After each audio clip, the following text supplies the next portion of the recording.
Hello বন্ধুরা, শুভ জন্মাষ্টমীর আমার তরফ থেকে প্রীতি শুভেচ্ছা ও ভালোবাসা রইল তোমাদের প্রতি। আমার ঘরের 3 গোপালের কাল জন্মাষ্টমী পালন করা হয়েছে। দেখো, আমার গোপালদেরকে একদম রাজবেশ পরিয়ে সাজিয়ে দোলনায় বসিয়ে দিয়েছি। এখানে আমার রাধা মাধবকেও সাজিয়ে গুছিয়ে বসিয়ে রেখেছি। আমি আমার গোপাল আর রাধা মাধবকে কি ভোগ নিবেদন করেছি তা তোমাদেরকে দেখালাম।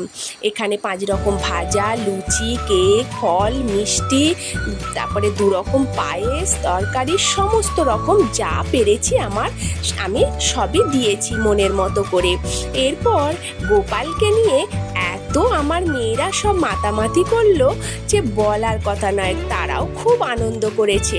দেখো, এখানে আমার গোপাল সোনাকে আবার দোলনা দেওয়া হচ্ছে সবাই মিলে। এখানে সব বোনেরা মিলে কি করলো, কেক কাটলো, কেক কেটে গোপালকে খাওয়ালো। ওরাও ভারী মজা করেছে, খুব আনন্দ করেছে।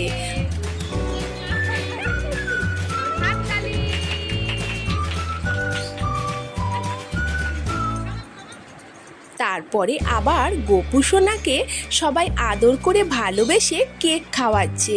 আমার মেয়ে দেখো, কেক খাওয়াতে গিয়ে গোপালের নাকে মুখেই সব লাগিয়ে দিচ্ছে। আমি বললাম, ওরে সাবধানে কর, তা সাবধানে খাওয়া। তারপর আমিও একটু আমার সোনাদেরকে কেক খাইয়ে দোলনা দিয়ে দিলাম। দিয়ে তারপরে আমরা লাস্টে সবাই মিলে আরতি করলাম। আমার জন্মাষ্টমী পুজো এইভাবেই আমি সমাপ্ত করলাম। তোমাদের এই ভিডিওটা কেমন লাগলো তোমরা আমাকে কমেন্ট করে অবশ্যই জানিও। ঠিক আছে বন্ধুরা।